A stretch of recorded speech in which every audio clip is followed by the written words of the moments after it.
So where's the office? Back at division? In the office, baby. Going out.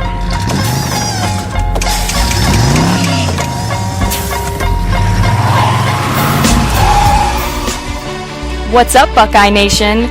You're tuned in to the Buckeye Cast.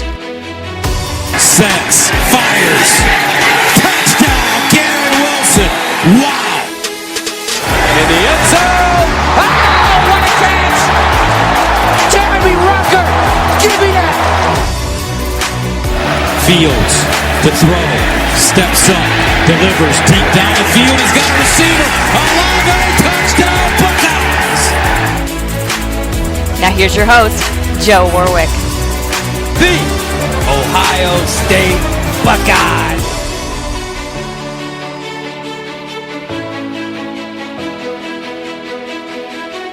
Well, what are you waiting for? I don't know. What am I waiting for? I wait for somebody to start the show. Start the show. All right, let's go. What's up? We are back, baby. God damn it. Oh, we're back. We're so back. As always, got to say this. I just had a run-in with a couple of podcasts today where they're throwing commercials in the middle of sentences and shit like 3 and 4 times in a 30-minute podcast. As always, folks, please remember this. This means a lot to me. I don't want commercials in our podcast. You will never find that. Never will. Never have. Go back and check all of them, all 5 seasons. No commercials in the podcast. So, yeah, everybody else out there that's guilty of it, I'm really getting tired of it. As always, folks, please, if you like commercial-free Ohio State podcasts, give us a 5-star rating. Hell, I'll settle for a 3.5 or a 4 at this point. I settled on plenty of 4s, Joe. Shoot. At best. Depends on what time it is. That's pre-midnight. That's pre-midnight. Post-midnight. 4. 4's at 4. It's a sliding scale. But as always, folks, subscribe, follow us on Twitter, and hit the supply store. We really appreciate all the business, all our local customers recently. Thank you so much. Boys, let's quickly run into some bourbon talk. What's new on the bourbon front? I got, telling you, I made a Costco run this weekend, and that legend I was telling you about, that Japan-Kentucky collaboration, since that's been bought out, that I've enjoyed. I went and snagged 4 more bottles of that up there, and with all intentions of one of those bottles is for me, and 3 will be for gifts through this holiday season. But I think that's already going to come down to 2 bottles for me and 2 as gifts, and I'm hoping it's not 3 bottles for me, but it's not looking good at this point. Let's see what the storm brings you. Exactly. We're locked down, and we're locked down. Yeah. We're living free down here in Florida, bro. That's right. Free, footloose, and fancy free. We come up to the People's Republic of Michigan, and we will tell you how it's done. Well, last we had a little family brunch for the Christmas time, so our gracious host Joe brought me a nice bottle of Buffalo Trace. So I figured, only fitting, I would do the initial taster right here live on the podcast. Oh, do that. So here we go. The Buffalo Trace. How can you go wrong? Slightly chilled. Ooh. You got that on some ice? I tell you what. No ice. Just pour a nice little 2-finger. Set it in the freezer for about 2 minutes. Perfect. Nice. That initial pop is really, really distinguishing. Like the initial, that's really good bourbon. Fuck yeah. That's really good bourbon. I understand why you guys spoke so highly of it. So thank you again for the bottle, Joe. Sure. Smooth as molasses. No, but this is good. Thank you very much. You heard it here first, folks. Or There you go. Another satisfied customer. Ew. Tatonka. Yeah. Nice. Yeah, I just ordered 8 more bottles, so I don't want that to show up. Merry Christmas to myself. Okay. It's going to be a Buffalo Christmas. So anyways, folks. Stampede. Yeah, it's going to be all stampede over my Christmas tree. We're going to do a quick rundown of the 21 signees from signing day. So the 21 class is inked for the most part. We might have 1 or 2 lingering suspects out there, one specifically on the West Coast. And then we're going to run through the Northwestern game, the Big Ten Championship, in case you haven't heard of it. And then we're going to really unload on these bullshitters. And I got ESPN in cahoots with these bullshitters from the college football playoff committee. Talk about 13 dumb fucks. Jesus. How do they make 13 people come up with the stupidest shit? All right, we'll get into it later. I'm sorry. Yeah, I'll fight you on that. Okay, all right. I like that. So let's go by position here. I'm going quarterback here in this 21 class, guys. Kyle McCord, been committed for a long time. Coming out of Philly, teammate with Marvin Harrison Jr., that's right, the NFL receiver. Marvin Harrison Sr., might have heard of him. So those two guys obviously got a good rapport coming in. 5-star Kyle McCord, St. Joe's Prep, 6'3", 215. Number 3 pro-style quarterback in this class. A lot of people are comparing him to Dwayne Haskins style quarterback. I was just gonna say the size, and the size is almost identical. And I think he was right around that same ranking as well. I think coming out. Like 3 state titles. I heard this kid is our first 5-star quarterback that Ohio State signed since Braxton Miller, and with the 2 studs we got in there now, Stroud and Miller, that haven't seen really any playing time. Yeah, 0. And this kid coming in early, he has a chance to be Ohio State's quarterback next year if he shows out. He's going to push. Yeah, he is. I mean, talk about it. I mean, it's an embarrassment of riches right there that we have those 3 next year going to compete to be the quarterback at Ohio State. To me, you can't mess up, because even if you put a guy in there and he's the best guy in practice and he chokes, you got 2 more. And the unfortunate part is somebody's going to be gone after this year. After next year, I'm sorry. One of those 3 will transfer out. Definitely. Sure. At least. and Ryan Day. Maybe both, because you got Ewers coming in. Yeah, maybe. I mean, if they both get offered, it's going to be like free agency. So if they get offers, if there's a good situation to jump to, and I can't imagine a true freshman coming in and enrolling early, and then bouncing just for a playing time issue.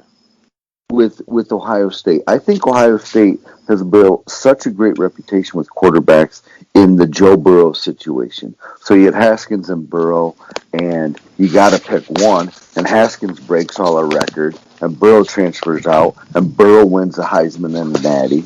And it's like, you know what? Even if you're not going to end up being there, go to Ohio State, learn from the best, get coached by these guys, and then if your junior, senior year, if you got to make a move because you're not going to be the guy there, you can probably be the guy in 90% of the schools, because you've been under that tutelage. And I think, to me, it's the only thing that makes sense is how are we getting Stroud, Miller, McCord, and Ewers?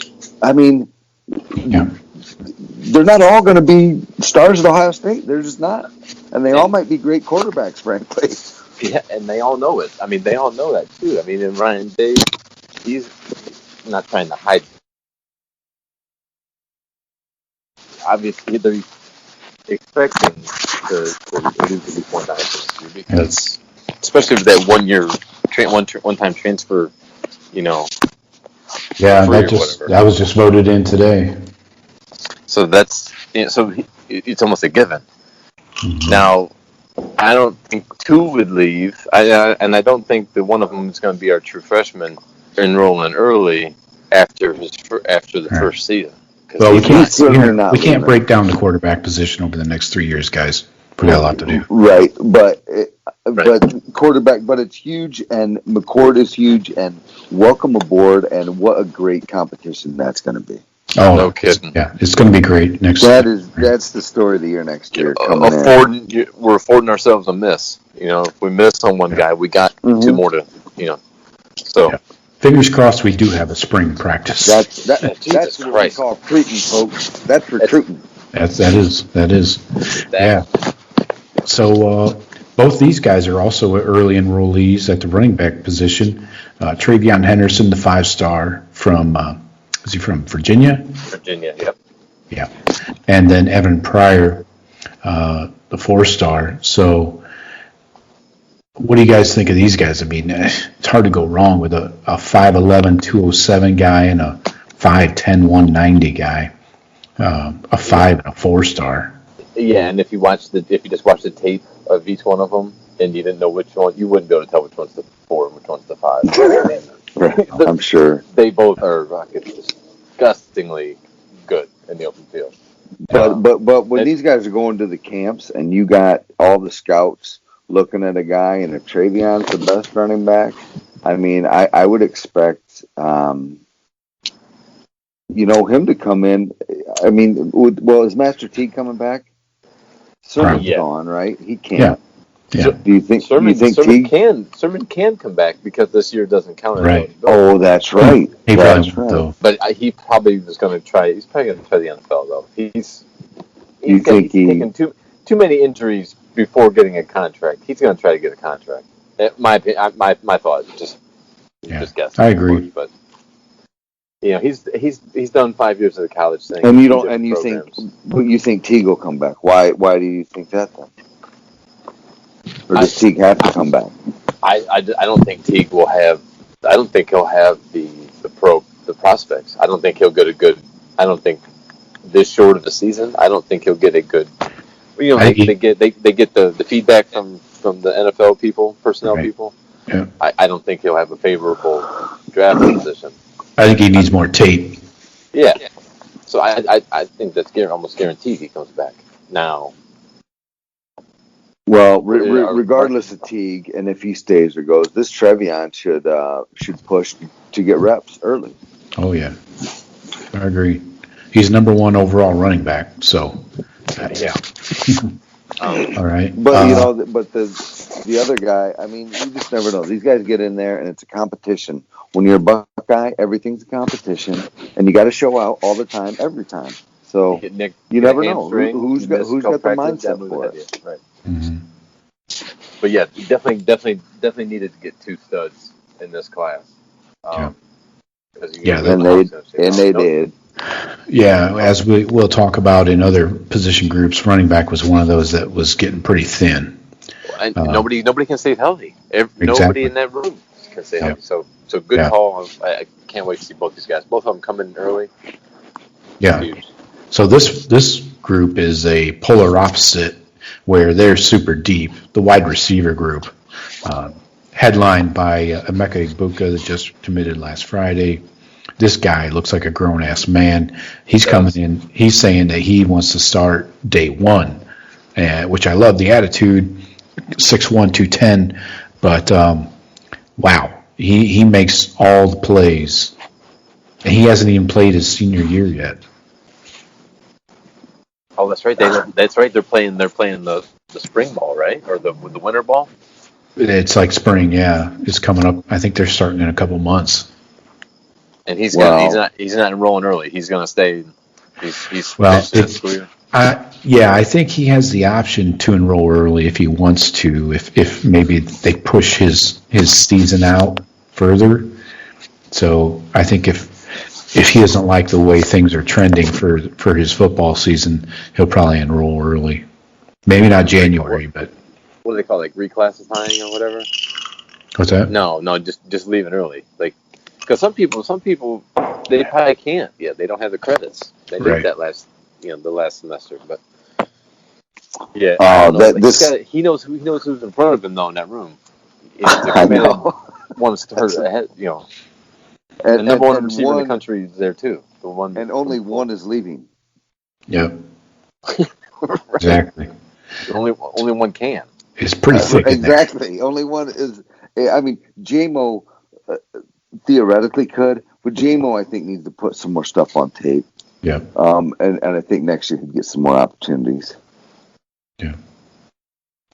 Right. Yeah. So, yeah. Unless he shows out in these playoffs. You got Ballard, the 4-star out of Massillon, 6'2", 175, and Marvin Harrison Jr. Coming in at 6'3", 190. So And won the genetic lottery. But yeah, obviously. And being Kyle McCord's teammate is not a bad option either. No, and Nice you know what? deal you pick up. I guarantee half of Kyle McCord, what made Kyle McCord a 5-star, is probably how hard Marvin Harrison Jr. works. Because Marvin Harrison wasn't one of these freak, Right. giant, fast dudes. Marvin Harrison was a freaking grinder. And He went to Syracuse, for Christ's sake. I guarantee his son's a grinder. And his son probably grinded so hard, he made McCord that much better. Like, fuck, this guy's working this hard. All right. Yeah. I know who his dad is, so maybe I'm going to work Yeah. hard like that too. I mean, I've heard him talk in interviews and stuff. The Marvin Harrison kid is very well grounded. I don't see him having a case of affluenza. That's what I was going to get at. Like you see some guys. Yeah, that, of course not, because his dad was too. But yeah, you're right. The kind of player Marvin Harrison was, he wasn't that loud, boisterous dude that just said, "Look at me, look how good I am." He just showed out. He just showed He's you. like, Right, he just showed you. He's like, I'm gonna work hard. I bet you nobody practiced harder than Marvin Harrison. I bet he was out there catching balls from Peyton Manning. Right. For hours and hours. And he had Manning pushing him. Mm-hmm. Right. So it goes hand in hand, but yeah, definitely nice pair to get Yeah. going. So it's a 3 more to an already chock full, star-studded room. Welcome aboard, boys. Welcome aboard. Guess what? All stars mean nothing now. Tight end, we got Sam Hart, 3-star out of Colorado, 6'5", 225. Number 15 tight end overall in the class. He was an All-American wrestler, by the way. Turned down offers from Notre Dame, Iowa, LSU, Michigan, and schools. So that right there tells you that right there he is a freak athlete, and he's kind of under the radar, and he's 15th, but he probably should be 5th. Right. But he's a stud wrestler, so he doesn't go to all the other camps and shit that all the other guys are going to. And he's from Colorado. I mean, if you could find a fucking tight end out of Colorado, I mean, come on, this kid. He's a diamond in the rough. Definitely. You said 225 on the weight, so Maratti's looking at him like, get him in here. I'll give him a 250. Yeah. 250, 4'5", 4'6". He looked just like the guys we have now. 6'5", 250, block, catch, they run, they do everything. Yeah, that's the thing is we make all around tight ends. We don't make just pass catchers or just blockers. They got to do everything at Ohio State. So offensive line, we've got 3 guys, which I think is a little disappointing, just in my opinion. I think we could have used another one. And losing J.C. Latham really hurt because we were in on him early.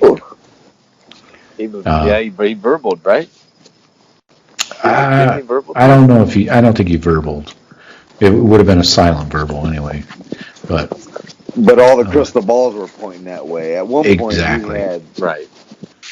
So Latham was a big loss, right? I mean, for sure. We could have used up I feel like we always lose out on a big O lineman we want every year. We don't lose out on a lot of stuff, I don't feel, here and there. But every year there's an O lineman that escapes us. Yeah. Jackson Carmen. Mm-hmm. But then that's where I was going with that, Jeff. That was And then I feel like there's been like one a year where like it's gonna be a Buckeye, and then it's not a Buckeye. Right. There was a guy back, I want to say maybe the 16 class or 15 class. It was a 5-star kid, JUCO, Chad Mavity, left tackle.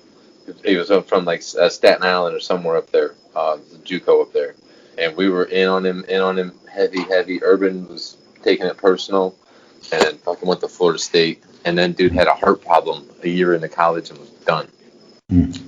But it was I remember Urban was really keying in on that guy. All right. So Donovan Jackson, we do get a 5-star here with the guard out of Texas. He looks badass. 6'4", 308. Yeah. They said he can play pretty much anywhere though. Right. Yeah, that size definitely. Ben Chrisman, like him, out of Richfield, Ohio, 6'6", 299. He's a number 6 guard, so we got the interior taken care of. And then Zen Michalski out of Indiana, 6'6", 290. My concern with him is he put on like 60 or 70 pounds in one off season. And can you maintain your athleticism after tacking on that much weight? Well, now he's still and at 6'6", he still needs to put on another 20. About muscle, yeah, and shed. So he gained 60, and he still needs to add 20, and it's all got to be good weight, right? Yeah, it can't be fat. Right, then that's a project. He ain't gonna be a one starter. Yeah.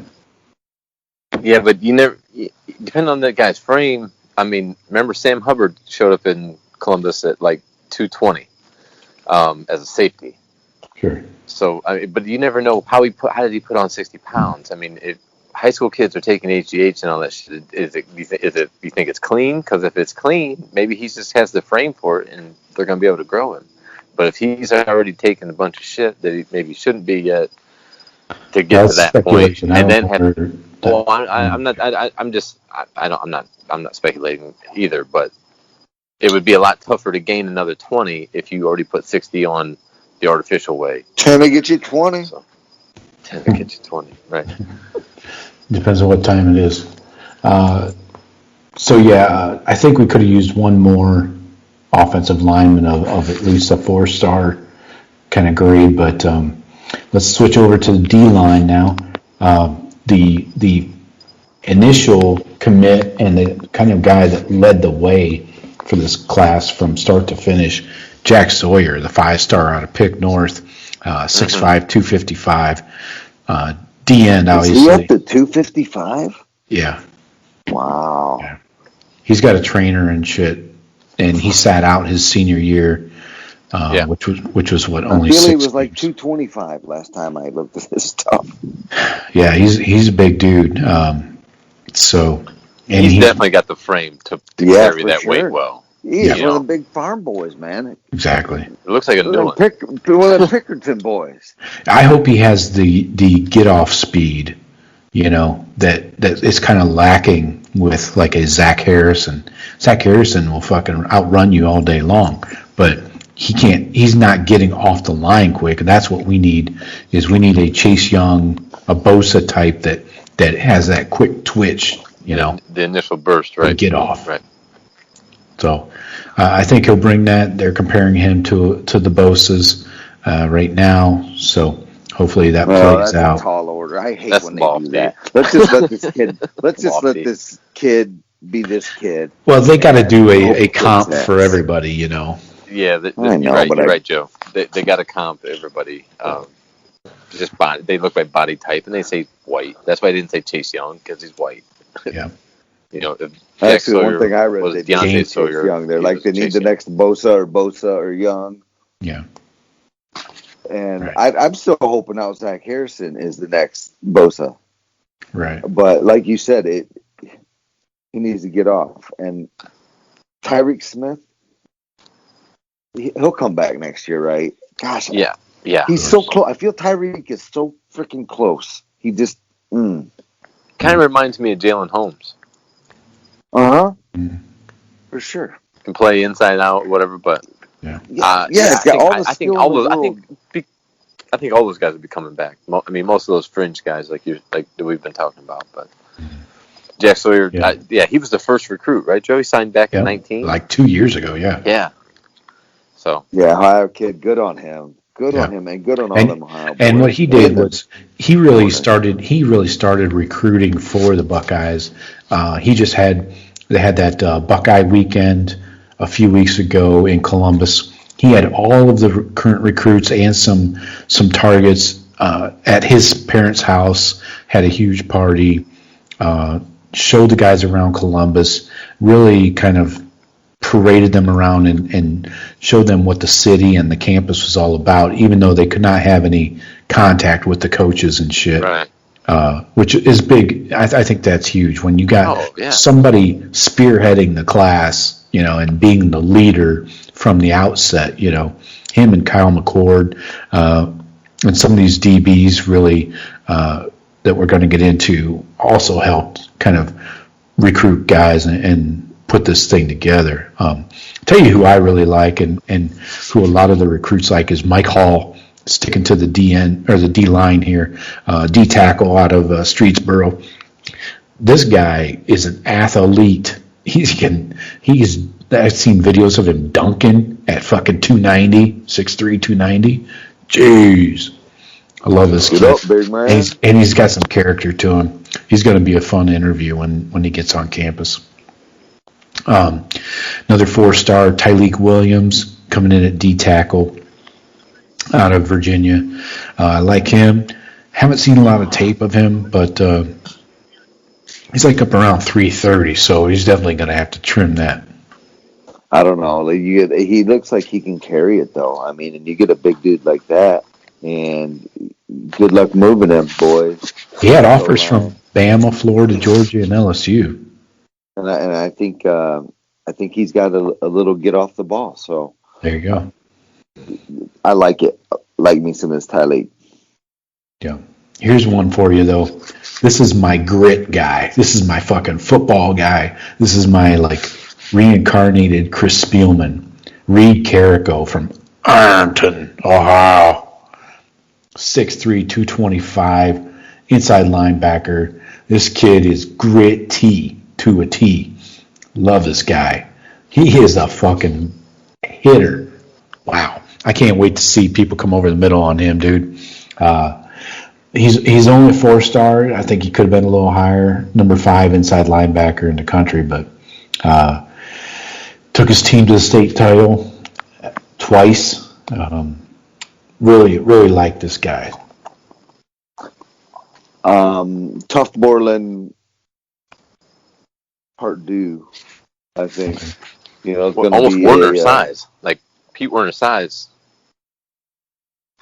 Right. Well, I think somewhere in between there probably is where Carrico falls. And you know what? If you can, if you can hit either of those landmarks, because as much as we bagged on Tough Borland, 3-time captain, and Pete Werner, I mean, these are 2 of the best linebackers in the country. Yeah. Could have used another linebacker in this class, in my opinion. Just the one linebacker with Reed Carrico. Seems kind of light, doesn't it? I don't know. With this year not counting in that, and I feel like there might be a place where we do need them. So I don't know. Maybe you're right, but I just feel there's so many guys that are yet to shine, and they're going to at Ohio State. Gant, who is getting some playing time. Taraja, some of these guys. There's still some dudes in front of them. Eichenberg, and I mean, there's. Yeah. Exactly. Kayvon Pope, guys like that. Yeah, there's some quality in that room. So, all right, we got to get to these DBs. We got 6 freaking DBs, which obviously, looking at the play on the field, needs to be Thank the Lord. Bolstered, right? I mean, Jesus Christ. So we got 6 guys coming in. How many of these guys are coming in early? Just 2 of them. Okay. that's somewhat unfortunate. But anyway, it's just going to hurt their playing time. Ja'Kalen Johnson, this is probably the stud of the group. Him and Jordan Hancock are almost mirror images of each other. Ja'Kalen Johnson, number 3 corner in the country. Jordan Hancock, number 4. Ja'Kalen's from St. Louis, and Jordan's from Georgia, North Atlanta area. Both these guys, long, athletic, turned down big-time offers. Hancock was the flip from Clemson, former commit to them, so that always tastes a little better, doesn't it? That is. That's why, man, I like me some Jordan Hancock. That's why we're hearing Dabo talking the shit he's talking now. Yeah. He's probably a little salty about that. Thought we maybe Yeah. play some dirty pool with him. Oh, shucks. Yeah. Thank Jesus. These daggone Northerners just coming down here thinking they can just take who they want. Them carpetbaggers coming down here south of the Manson-Nixon line. They're Taking 5 our wins. boys. Come down here with Dadgummit. 5 wins. Fuck you, 5 wins. We play football down here, Northerners. Yeah. I like that, Shawn. I like the You got a more of a Savannah accent going on there, and you need more of a Georgia panhandle. Andre I'll take Turntine. your advice in kind, sir. Thank you, sir. Bless your heart.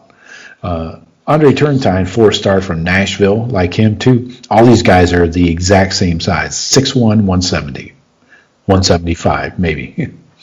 Long, obviously rangy, and some of them can play corner and safety, so that's going to be interesting.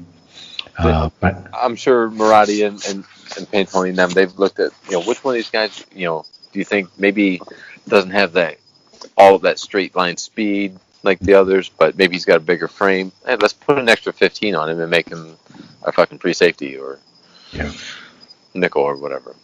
right. Yeah, but I love seeing the 6'1", 170, 180. I'm not so concerned about the weight, because if they get after it and take it serious, like with the program, I mean, they'll be up to 185. They'll be up to 185 in like 2 months, easy. Sure. So I'm not worried about them needing to gain 20 pounds. That's just a Tuesday in Maratti's office, Right. Just it's another day. 20 pounds, yeah, we can get it. Here's your new diet, and here's what you're going to do every day. Yeah. Exactly. But Urban set the pipeline for the type of corners that you should have at Ohio State. I mean, and that's why we've had so much turnover, because so many of them were 3 years and gone, 3 years and gone, 3 years and gone. Four cycles in a row. We got thin. We needed a big haul this class. This was like the Shawn Wade class. Again, this is going to be probably outside of the quarterback competition next year. I think the cornerback competition is going to be the second most intriguing thing on the Ohio State football team. That's true. It's very deep. 100% open. 100% open. No. Every spot is 100% open, I feel. Right. So we got this Denzel Burke, a 4-star out of Scottsdale, Arizona. That's 6 my foot, pick. 192. He's still kind of learning corner. Played mostly receiver in high school, but is fast and has a great change of direction. So he'll be in January as well. So that tells me. Sounds like a bit of a work in progress, right? Right. Yeah. Good call, Joe. Jansen Dunn, 4-star out of Bowling Green, Kentucky. He's the other early enrollee from the secondary, 6'2", 180. He's a safety. He had originally committed to Oklahoma, like a silent verbal, and then in 48 hours changed his mind. So we'll see. I haven't seen much tape of him, so we'll see how that goes. Jalen Johnson. Welcome back.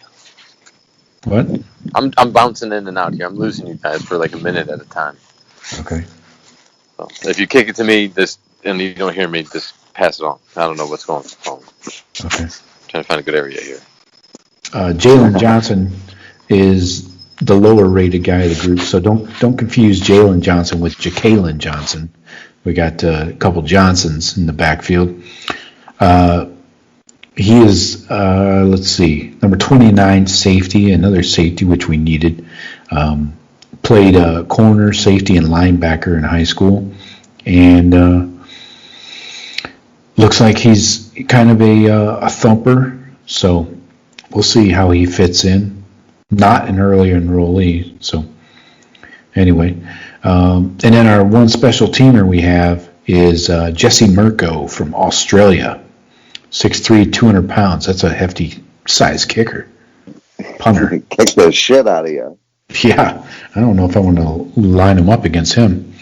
So he's played some, obviously, some Australian rules football and probably down to scrap if he needs to. 23 years old, by the way. There's nothing I love more than a punter destroying a guy that's going to bust one for a touchdown. Yeah. I'm not talking about making a weak-ass tackle. I'm talking about hitting a dude. Yeah.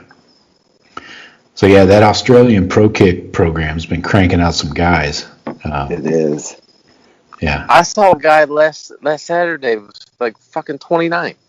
Forget who he was kicking for. Yeah, long hair, unkempt, just out there fucking booting him. He's like 29 years old. Well, why not, right? Go back and live the college life. You've never probably for LSU, I'm guessing.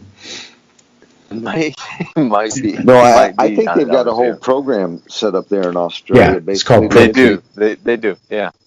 Pro Kick Australia. Yeah. Okay, they're cranking them out. You're right, they are. So we got 15 early enrollees out of 21 commits. This awesome. Class is stacked and stacked and stacked. I'm guessing we're going to finish nationally ranked number 2, right behind Bama.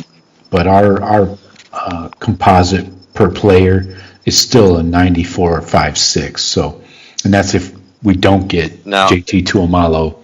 So, which I'm penciling in for us. Oh yeah. Oh yeah, I am. All right, now Joe, I heard today that Alabama and likely us will both sign classes that are higher than both record-breaking composite ratings compared to our 2017 class, which was number 1 all time. Right. We're going to beat that this year and be number 2 to Bama. Very possible. Yeah. Of course it's Bama. These motherfuckers talk about reloading. Yeah, but Saban's won 8 recruiting class It's titles. the same. So basically, Bama's doing the same as us, and we're out to a big lead in 2022. Yeah, a big lead. Exactly. That is true, and that lead might even get bigger just because we have the number 1 key component. Yeah. Yeah. Right now we're 9 points behind Bama. They are 319 total. We're 310. Clemson's down there at 282. I don't know what those dirt balls are doing. But Bama has 24 guys. We've got 21. So you got to keep that in mind when you're looking at. To me, it's always the rating, because a couple years ago we had a low class because we only had like 17 guys. But if you look at the rating per player, it's not the number of guys; it was the guys we were getting. Yeah.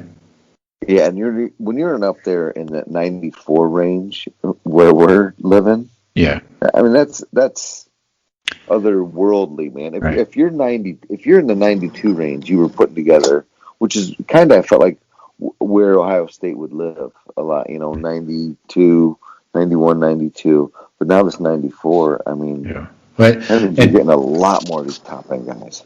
So I just said we're a 94.56. Bama's a 94.60. So we're splitting cunt hairs here. Yeah. So let's get into this Northwestern game. That's what we got next on tap. We think we do. We think. Fitzy. And you got to keep your fingers crossed nowadays. This season's been nothing but a struggle and a roller coaster ride for me emotionally.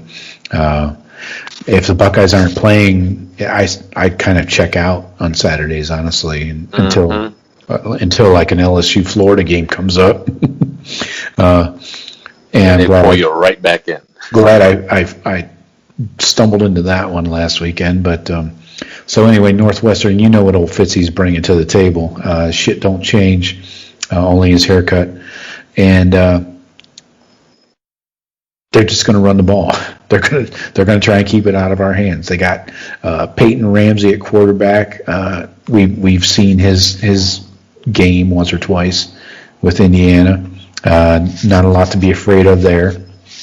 They're just going to try and just keep the ball and milk the clock. They're averaging 180 through the air and 170 on the ground, so keeping it even, right? Well, but they're Fitzy's been quite complimentary to us this week. I did. I feel like a little bromance three-way with Ryan Day and Fitzy and Scott Frost. I feel like a young coach kind of love romance going. I tell you what, in that scenario though, Frost is definitely the pivot man. Okay. Right now, sans Harbaugh, I like Big Ten coaches for the most part. I do. Okay. Yeah, we lost Lovey. Yeah, they did lose Lovey. Pour some on the curb. Lovey. Pour some on the curb for Lovey and the beard. No one knows what's happening with Harbaugh yet. I'm hoping that lifetime extension they were talking about a couple years ago. Yeah, where's that? Bring that back on the table. I know. Where is that? Oh, they went 10-2 that 1 year. Lifetime extension. So is the season over now? I know. Or not? They're waiting for the season to get over. Well, you start canceling games. I don't really like to talk about it out loud up here that much because I feel bad for them. You know, do you? It's weird. They're like dealing with a mental patient, man. You know, it's like it's okay. It's okay. You pet them like a dog. Rub their back. It's all right. Rub their back a little bit. Right. Buy him a shot. It's just a wounded animal that's been kicked for 20 years. Have a shot. Have a drink. Have a shot. Shot of beer. I say you stay with Harbaugh. What do you get to lose? I tell you what, though. Talk about Big Ten coaches real quick. I'm all done with PJ Fleck. Row your fucking boat somewhere else, bro. I'm not buying what you're selling. When you have a saying after every time you talk to someone, I don't trust you. Okay, I think you're selling cars. Right? I don't know. Fleck, I'm over him. I'm over Scott Frost too. I don't know. He's young. I think a lot of those guys cut their teeth and they're all fired up and you know what makes the grass grow, blood type of shit. Mm-hmm. He'll straighten it out. I think. I hope because if he can keep that fire but not be so freaking goofy. Mm-hmm. Okay, can he do that? What I have no sign that that's going to happen. I think the fire, as long as I think he can still win with the fire. It's when you lose the fire, like University of Michigan, that you can't win. Mm-hmm. There's like no fire there. So I mean, a lot of people, including this podcast, said that Michigan State wasn't going to win a game this year. They sprung up. They jumped up and kicked the shit out of some big timers. Well, if I may, with Michigan, with the state of Michigan State football, I mean, obviously we destroyed them. But the way things are shaping out, in my view, up here is Michigan is trending down. No one knows what's going on. I know they kept a couple of their big names today, but Michigan State, who we all thought was going to be a dumpster fire, and they finished last in the Big Ten, by the way. East. I think Michigan State finished dead last in the East. Yeah. They're still, it seems like there's some hope for them. And their two wins were huge.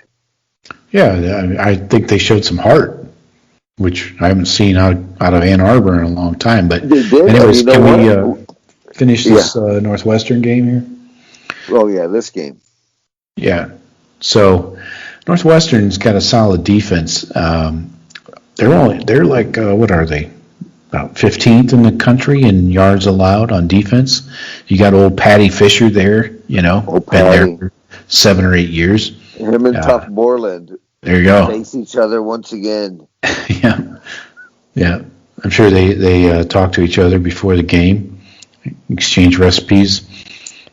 So yeah, you know the drill with this defense. They're going to play you tight. Obviously, they don't have the horses on the outside to hang with an Olave or a Garrett Wilson. It's really just a matter of if the weather's decent, can they keep it close? Isn't it inside? Yeah, exactly. I think we blew them up pretty bad at their house last time too. Outside. They don't have the horses anywhere, let alone to cover our athletes. This game shouldn't be close. This game should not be close. On paper, this game is not close at all, remotely. 3 touchdowns, easy. Well, first of all, let me give mad respect to Patty Fisher. That dude is a stud and brings it. You got to respect that guy. He's been bringing it for years, and I think having good games against us. And their third leading tackler, this Chris Bergen. I just had to get this in here. Shout out to St. Regis Raider. This kid played on my son's local guy. Team. Local guy, walk on, and he's part of a champion. Award for like walk on Cinderella Star linebackers in the country. And yeah, he starts alongside Patty Fisher and the other guy, and makes plays. So. Right there you go, kid. Yeah. Drink your milk and work hard. Whitest team in the Big Ten. Northwestern's always a team like, you can't do anything but respect Fitzgerald. I mean, for how he runs his program, what kind of coach he is, whatever. It just seems like a good dude. He's legend. Yeah, I mean, respect to all of those kids, but we're talking about breaking down the game. They're talent-wise, it's just a huge gap. Not downgrading their players, but this shouldn't be close, man. I mean, I've been hearing rumors. Do you think Fitz would leave Northwestern for any program in the country? No, but I've heard rumors that he's in line to be the Bears coach. I would say no to any other college team right now because he's pretty confident in who he is and where he is. But NFL, I was going to say, Joe. The NFL, yeah, he might like that. He was second pick when the Packers job came open a couple of years ago to Peter LaFleur. He was second. And, he was down to that close. He interviewed for it, and there's never any news of that. Like I never heard. It was never. You don't think he'd take Saban's job? Oh, who's offering that? Well, how long's Saban going to coach? I mean, if Ryan Day goes to the NFL and takes the Jacksonville Jaguars job and drafts Justin Fields, and they say, hey, Pat, we'd like you to take over Ohio State. You got the infrastructures. Everything's here. He'd be like, he might. I don't know. I don't know if he did it at all. You know what I mean? But I don't. How could you honestly pass it up? Mm-hmm. If it's offered to you. Well, I just say that because there was like things like would he go to Michigan if that position's open here in a week or so? Well, that's I'm like that doesn't seem like a good move. You're going to go into a conference that's going to kick your ass, or in that division. Yeah, and he's got it made right now.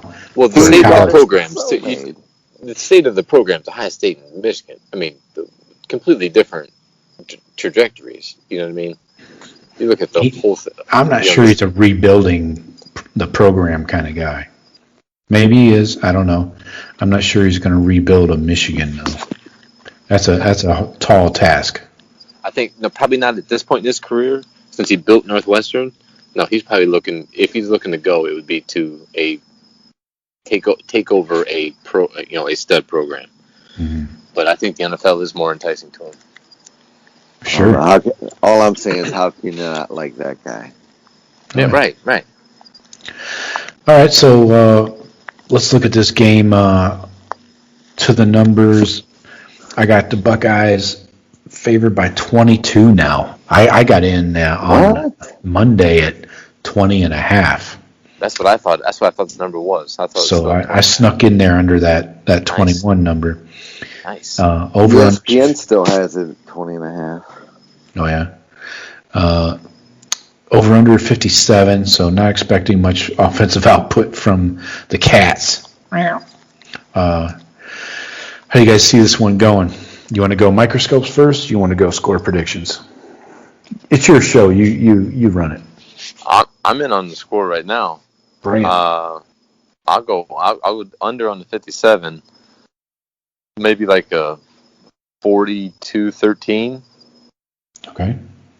Just under. Just under, yeah. Yeah, but I think they stay under 57. I don't think it gets crazy. Yeah, I mean, I think Ohio State needs style points. I think they'll be aggressive early and often. I think they'll get those style points. And I got us covering. I'm with Jeff. Under 45-10. Okay. As noted by Shawn Wade yesterday, he said that they need to blow them out. I am right in line with Shawn Wade. I'm going, I don't think we'll give them one field goal. I'm going 52-9. Old Niner. Take the over and easy cover. It's going to get ugly in the second half. We have been known to perform well in that dome. From time to time. When needed to get in the playoff, yeah. Yeah. Going for our fourth straight Big Ten title. Take that. That's awesome. Lock it up. All right, so our microscopes on offense, Jeff, who do you have? Let's see. All right, let's go Wyatt Davis. Okay, coming off the injury, yeah. Yeah. Let me see him healthy. Let me see him just down with the interior of that line. You can almost say like you're spotlighting on a guard, but the guard's tied in with the center pretty much. So that interior of that line. Josh Myers coming back off the COVID bullshit. Right. Let's just do what we're supposed to do up front. Do what run the ball when we want to, as much as we want to. Open up the big passing game, but dominate the line of scrimmage. First and foremost, we can't have Fields under pressure like Indiana, trying to do too much. Mm-hmm. Make a statement with the offensive line. If we win the toss, take the ball, put them in a hole early. Yeah. Take that offense, put them back on the field, let them bang on them, take it on the field, score. Now it's 7-0. You can have the ball in the second half. We don't give a fuck. We're gonna be up 40 by then. Okay, Shawn, who do you have on offense? Well, let me just piggyback on top of Jeff's. First of all, accolades to did I think I read like 4 of the 5 O-linemen got all Big Ten accolades. Right. So hats off, gentlemen. Nice job. You look like shit sometimes, but I guess you're better than I think sometimes. You're better than the other Big Ten offensive linemen. That being said, I'm going with, since he's going to be the only receiver leaving us, I will cherish the memories. And you don't have to leave us, but I'm going with Chris Olave this week. I'm hoping Chris Olave has a big week, takes over the lead in touchdowns, yards. I think he's already got like a 2-reception lead over Garrett Wilson. I hope they both have huge days. I hope it's like, 85 yards and a touchdown for Wilson and 145, 2 touchdowns for Olave. That's what I'm looking for. Okay. Here. I love it when you walk away to Chris Olave. All right. I'm going to go, I'm leaning on Justin Fields. I know this is an easy take, but I think he wants to get back in that Heisman race, and I think he can do that with a big game, as long as he lets the game come to him. And I think we're going to throw the shit out of the ball. I don't see us trying to pound it against Northwestern's strength, and we know we got to blow this team out. So I'm going Fields to have a big, big day. I'm talking 4 touchdowns passing, maybe 1 on the ground, pushing 300 yards probably. So I'm going Fields big time. Jeff, let's flip it over to the defense. Who you got? Take your pick. What do I want to see more? The dominant pass rush or the dominant secondary? Well, I think if we have the dominant pass rush, the secondary's job is much, much easier. Mm-hmm. So I will go to Jonathan Cooper, the Blocko himself. All right. Let's go out with a bang and dominate. Look like an NFL edge rusher. And he's had a good year thus far. I know the interior is going to be loaded. Togiai, great year. Haskell Garrett, great year. Those guys are dominating inside. Let me see something that somebody at the top of the country, the top 4 teams in the country, got to look at on tape. Like, they got an edge rusher now too. Show us something. Jonathan Cooper, more than anyone else, dude's been there forever, been through a lot. Show out, have a big game. Yeah. Shawn. All right. On defense, I got my guy. We were talking about recruits earlier. This guy, when we first started this whole podcast thing, I was watching his tape, his high school tape, and said that he is going to be a starter at Ohio State. And he's been a starter for a while now. Pete Warner. Okay. His last Big Ten game, probably. I'm not seeing Pete coming back. The guy's an NFL linebacker. He can make plays all over the field. He's a smart player. He's a tough player. The guy's an absolute stud. So I expect Pete Warner to go off in that Big Ten championship game. Underrated, undervalued, doesn't get the national run like he does, but he's going to go in the NFL and he's going to play and be an absolute stud there too. Yeah, I 100% agree, Shawn. I remember you being in on Warner real early, and we, linebacker come out of Indiana. It was almost like one of those guys in the class where, we picked up another linebacker too. Wasn't the top guy, but we got another one. We think he's really good. Well, I don't watch all the tape, but I did watch his tape, and right. No, you were dead on. You were dead on because he saw playing time before a lot of those other studs. Trajan Mitchell and all those other guys. He got on the field before all of them, and I heard Ryan Day talking just the other day at his press conference, talking about how much of a legit professional Werner is as far as taking his film to the field. Right. And just his whole business, right. It's not like Ryan Davis pretty much saying this dude knows how to be a pro already. Like he's going to be a pro. He's going to be good at. He's a modern day Spielman. He's a millennial Spielman, man. Mm-hmm. Yeah, he's more flexible as far as roles he can play in the defense. Sure. Yeah, but no, Pete Warner. Yeah, he's going to be a dude we're gonna miss, I think. Well, and not to say that I'm an oracle because I called the whole Pete Warner thing, but hey, Tyreek Johnson, if you're listening, I called you to be that guy too, and I'm waiting, bro. Let's go. I was real big on Tyreek Johnson, so I'll take that out. I'm gonna take. Watch that tape, man. I'm gonna take Tyreke Smith on the defensive side of the ball.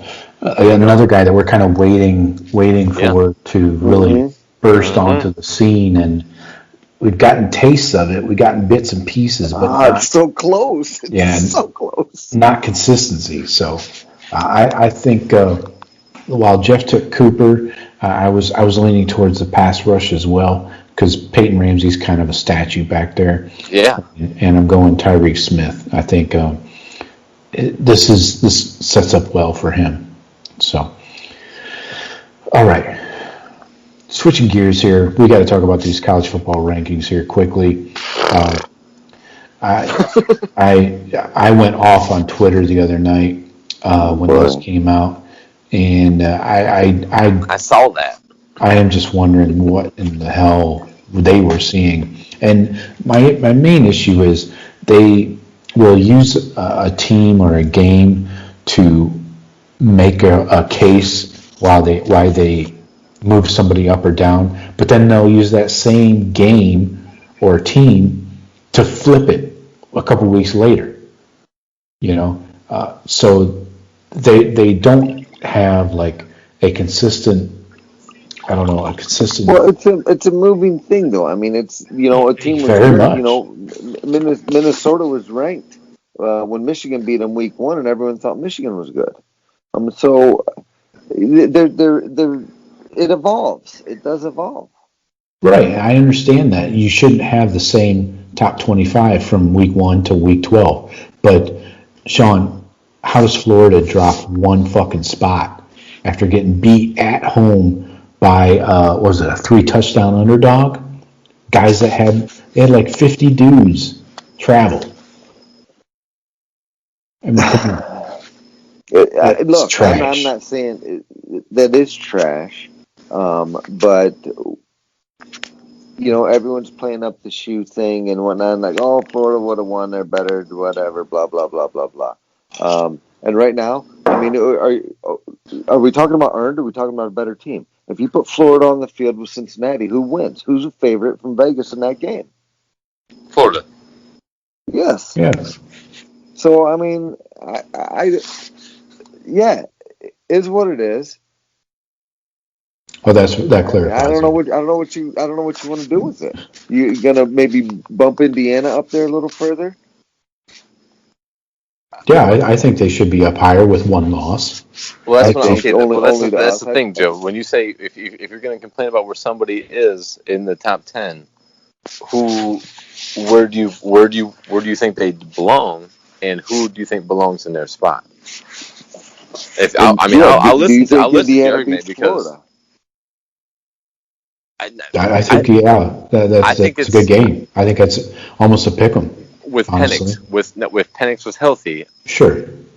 Okay, but he's not. Okay. I think you're getting dicey. You know what I mean? I think you're getting dicey thinking that Iowa State would beat Georgia and Florida. Ooh. I don't think they would either, Shawn. I think they're way too high ranked. And I know 2 losses. I have a theory on why Iowa State and Oklahoma are where they are.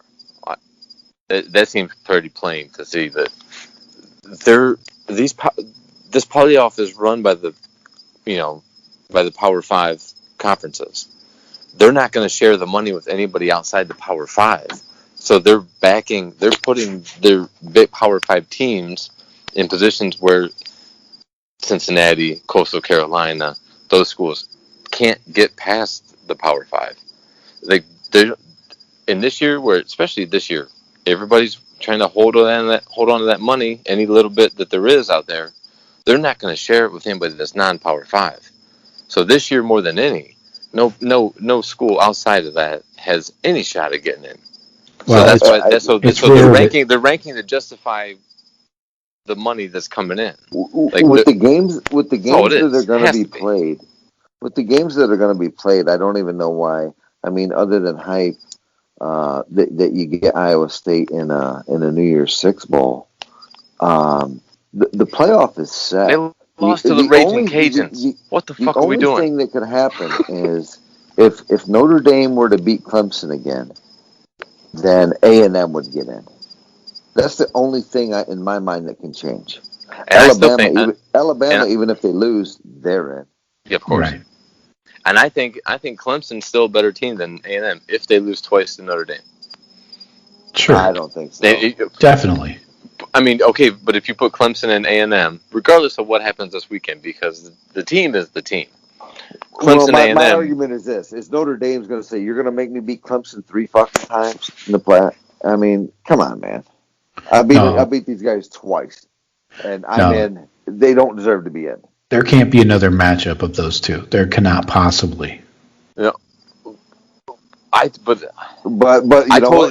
see these four teams being the same four teams if next Clemson week. wins a close game, I think if Clemson blows out Notre Dame could fall out.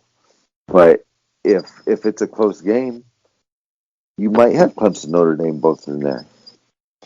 And they're playing outdoor in Charlotte, correct? ACC championship, right? Correct. Yeah. Now I don't know what the Charlotte area is. I don't know how they're being affected by this fucking storm that's going through. Is weather going to be an issue there? They don't get snow, do they? I mean, I don't think so. I don't know. The whole Eastern Seaboard though is getting hit with some shit. I mean, we just got rain down here today, Joe, but I saw pictures from fucking Brooklyn tonight, and they have about 6 inches of snow already. Yeah, well, that's fine. That's New York. I mean, so I don't know where Charlotte is in between. I haven't looked at the fucking radar, but I'm saying, is weather going to be a factor? Because Nah, it's going to be fine in Charlotte. Okay, all right, well, okay, well then it could just play a factor in the game and how the game goes. But I think these four teams. I think just because it's 2020 and never the top four going into the championship weekend is the top four coming out. I don't know if that's ever happened because there's always something. But I think these four teams are the same four teams that we're going to see in next week's rankings for sure. I'm just glad there's no one that can like jump us. A&M has to sit there, right? I mean, A&M's already played 8 games, but they're not playing anymore. They got Tennessee. Yeah. They got Tennessee this weekend. Oh, they do. Oh, they still have a game. Yep, at Tennessee.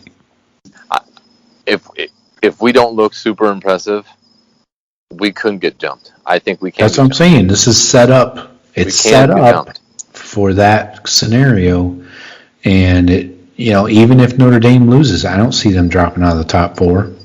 As much as I hate it, boys. As long as we win. I mean, we can't squeak out a last minute field goal. Then they were in jeopardy. But if we win by 2-3 scores, we are in this playoff. They need us in there. The money that's going to come in, the money that all these programs and everything is lost. If they don't get the Big Ten in there, I mean, they're begging to have Ohio State. That's why all these fucking Southerners down here hate us. And on top of that, they'll let us in, and then there'll be the haters that are like, and half the people on ESPN. Well, did they deserve to get in? And it'll be a whole big talking point, thing to talk about through the playoffs. Did they deserve it? Then Ohio State will roll through Bama, Clemson, however you want to set it up. Obviously, if Clemson Notre Dame's close either way, right? I think if it's close either way, like one score, last team with the ball has a chance to win, but maybe they do or don't. If Notre Dame beat Clemson twice, that's shitty to Notre Dame. Frankly, they got to be out. Yeah, Clemson's out. But if losses. Clemson beats Notre Dame, well, okay, you say I agree. Now I agree. If you lost to a team for a second time in the conference championship game, I don't think you deserve to make a 4-team playoff. A 16, no way. Of course. But I'm just saying, I agree that I don't think you deserve it, but I'm not sold that the committee won't be, 2020 would be the first year ever they take a 2-loss team in the playoff. Well, can they possibly think of it from these 13 morons' point of view? Can they have 2 ACC and 2 SEC teams in this playoff? That seems like trash. You're right. Utmost trash. There's going to be probably 4 of those guys in that room that are going to be cool with that, and the rest are going to be like, you're fucking crazy, and you're not getting out of this room with this bullshit. You're right. Probably 9 of the 13 would say no.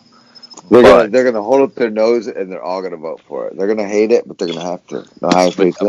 But you got Dabo, and you got with his comments, he resonates with some people. I'm sure he does. These coaches are all just standing up for their own program. Oh, of course. Herb did the same shit back in the day. Of course. Yeah. But that shit carries weight though when you're at that. Yep. Those coaches, not every coach. That's what they are banking on. Yeah, Jimbo Fisher's not squawking and people paying attention. No. Yeah, but if Dabo, Urban, Saban, if they talk, that carries some weight. So, and of course it looks like shit when a team has played 6 more games than us, or 5 more games. But right.